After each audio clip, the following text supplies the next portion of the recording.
Hello everyone, my name is Mordecai and welcome back. This week I'm going to cover the base game ninjas, much like I've done with the soldiers and the constructors now. I just want to kind of give my 2 cents, so to speak, on the different base game ninjas and maybe help you decide if they're worth fluxing or not. So with all the boring stuff out of the way, I'm going to jump right into it. Alright, first up we have Brawler Luna. And her 3 abilities are Crescent Kick, which is a really powerful kick that will actually stun a husk that you hit, whether it be a smasher, husky husk, or what have you. So it's a nice damaging and stunning ability. Dragon Slash will allow you to literally slash in a straight line and destroy the little tiny husk and the normal husk. Sometimes husky husk if you're really strong with your tech tree and honestly if you overpower the area. And then Smoke Bomb lets you throw down a cloud, which will literally act as a poison cloud that the longer they're in it, the more damage they will take. So those are actually kind of fun abilities for the ninjas. And much like all the other ones, all ninjas will get 2 abilities, one being Mantis Leap. They can double jump, so they can jump once and then jump again. And then Shadow Stance is every time they eliminate somebody with a melee weapon, they go into a Shadow Stance, which makes them look kind of a smoky, weird color, and they get additional armor. And they get some movement speed for as long as you keep basically eliminating enemies, you will continue to keep that Shadow Stance. As far as the hero itself, you have Quick Kick, which will decrease the cooldown of Crescent Kick by 20%. And if she's your commander and a 2-star, then you get it 60% reduction, which is honestly not bad. It's one of those where you can kind of spam the Crescent Kick ability if you want. And I'm wanting to say that it's a 10-second cooldown. Originally before any type of cooldown deduction is actually added.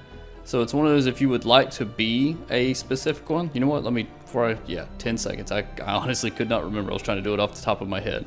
So yeah, it's one of those you can spam it just about every 4 seconds if you use her as your commander. So if you're looking to do a type of kick hero, she's not bad, but I honestly think the next one would be a better choice for you if you're going to go that route.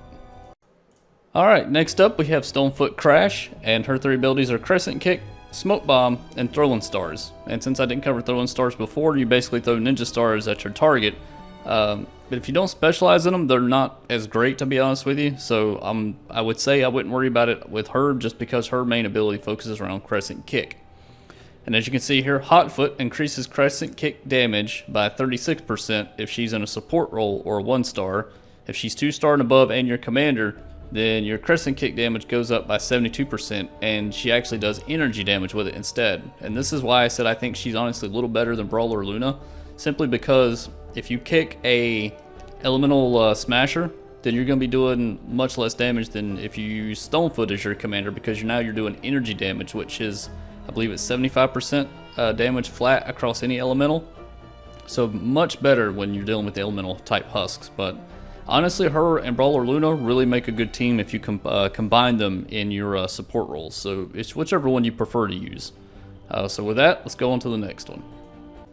Next up, we have Dragon Star Scorpion, and his 3 abilities are Throwing Stars, Crescent Kick, and Dragon Slash.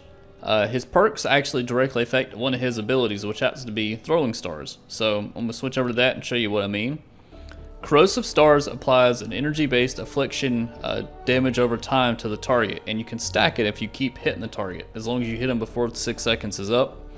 And if you get to 2-star, it increases the base damage from 3 to 9.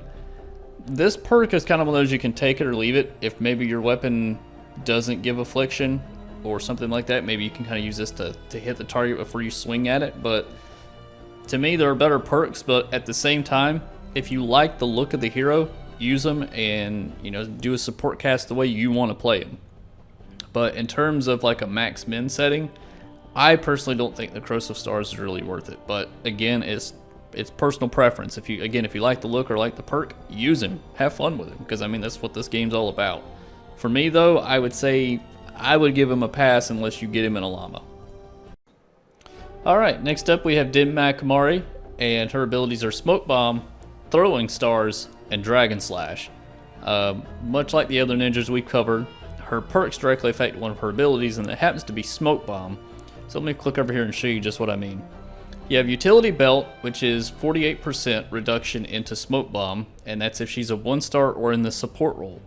If she is your commander and 2-star and above, then you get to reduce the cooldown of your Smoke Bomb by 42%. And believe me when I say that's huge, depending on how you want to perk her or use her in battle. If I remember right, it's 45 seconds, so you're taking off the 42%, which I believe will bring your cooldown to right around 25, 24, something like that. I'm trying to do it in my head. But that's what you would be looking at with her. So you can keep throwing down like the poison bomb, so to speak, every 20 to 25 seconds, depending on how you want to use her. And there's another fun build, which you need some of the Christmas heroes to do, but you can kind of turn her into what I would call a medical ninja, where your smoke bomb will heal people as long as they're inside of it. I may show that one day just as a fun little tidbit.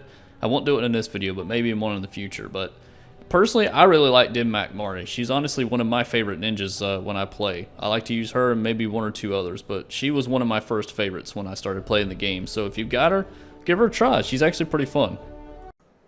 Next up is Dragon Scorch, and his abilities are Dragon Slash, Throwing Stars, and Smoke Bomb.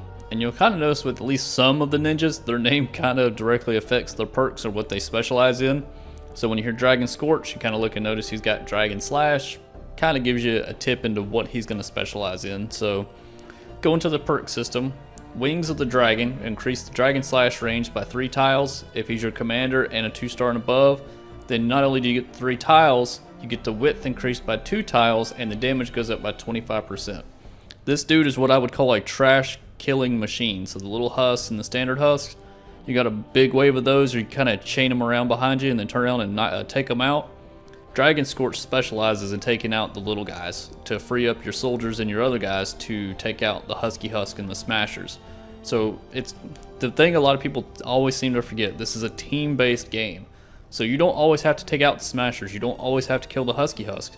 If you can get rid of the little guys so the other teammates can focus on the bigger threat, you believe me, you'd be surprised at just how helpful that can be. If you have Dragon Scorch, I highly recommend you leveling him up and using him as well, because he's pretty solid throughout a majority of the game. So definitely pick him up and give him a try. Next up is Fleetfoot Ken. His 3 abilities are Dragon Slash, Throwing Stars, and Smoke Bomb. Those aren't really all that important simply because his perks actually don't affect any of his abilities. So click over and I'll show you just what I mean by that. You have Fleet, which increases your base movement speed by 12.5%. And if he's a commander and 2-star and above, then your movement speed goes up to 37.5%. So your base speed times that percentage. He's not bad if you don't have some sort of speed boost item like the hammer you sometimes see me run around with in my videos, or something else similar to that, or face shift from Outlanders. If you need that little additional speed, he's definitely not bad. He's definitely meant for like a hit and run style character. So if you specialize in trying to get in somewhere fast, take something out and get away, the additional movement speed can definitely be useful. I do think there are better ninjas out there, but he's kind of fun to run around with at such a high speed. Alright, Skirmisher Edge is up next, and his 3 abilities are Throwing Stars, Dragon Slash, and Crescent Kick. One of his perks actually directly affects one of his abilities, which happens to be Throwing Stars, but I'll be honest with you, his perk to me is very lackluster. So I'll click over and show you exactly what I mean by that. It decreases Throwing Star energy cost by 33% if he's in the support role or 1-star commander, and if he's a 2-star and above and you're your commander, then the energy reduction it goes up to 83%. So you're basically, it's 30 energy, you're taking 83% of that.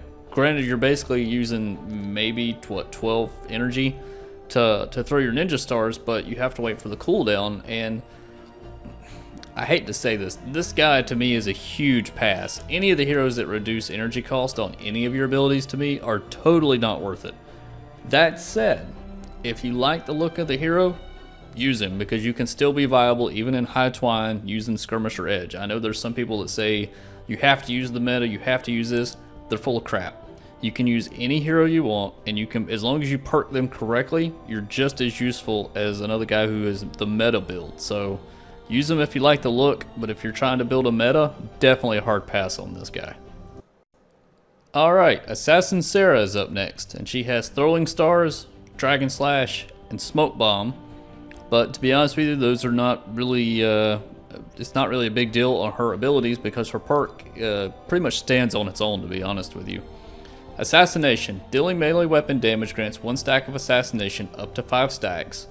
And it lasts 5 seconds or until you kill another target and it refreshes.